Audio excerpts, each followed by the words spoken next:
देवादेवी उपासना आम जीवनधारार एक स्वतंत्र अंग पलटि जाइछि। वर्षर भिन्न भिन्न समय नाना पूजा पर्व सहित स्वतंत्र उत्सव मान आयोजन करी आमे पाऊ अपार आनंद।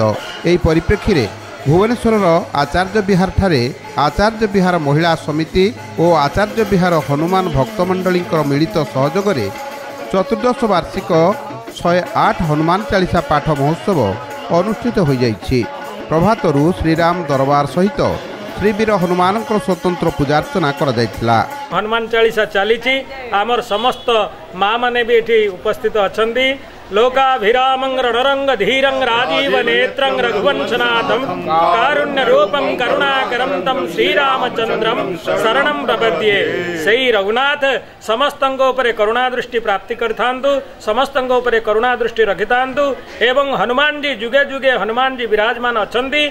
एई पृथ्वी रे सदाबेले जोटी रघुनाथंकर कीर्तन चली थाए सेठी हनुमान जी विराजमान करथांती। सेथिपई आमे समस्त आज 108 हनुमान चालीसा पाठ करजु। भजन कीर्तन सहित नाना देवकर्म रे उत्सवस्थली प्रकंपित होइथिला। शंख हरिबोल हुलहुली ध्वनि रे समग्र परिवेश आध्यात्ममय होई उठिथिबा बेले 108 हनुमान चालीसा पाठ करथिले श्रीराम मंदिरर ब्राह्मण पंडित माने। श्रीवीर बजरंगबली हनुमान जींकर विग्रह सुंदर भाव में साजसज्जा करी एक घृतयज्ञ मध्य आयोजन कर जाइथिला।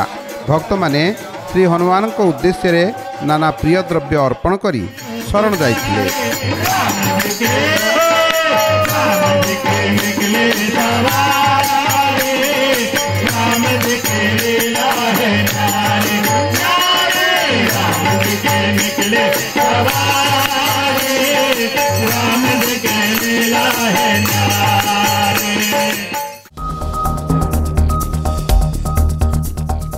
भुवनेश्वर चंद्रशेखरपुर अंतर्गत नीलाद्रि विहार ठारे 12 वर्ष हेब भागवत चेतना जाग्रत पई अंचलवासी चेष्टा अब्याहत रखिछंती। सामाजिक कल्याण तथा भगवान को नामरस आस्वादन रे जीवन सरस सुंदर होई उठे।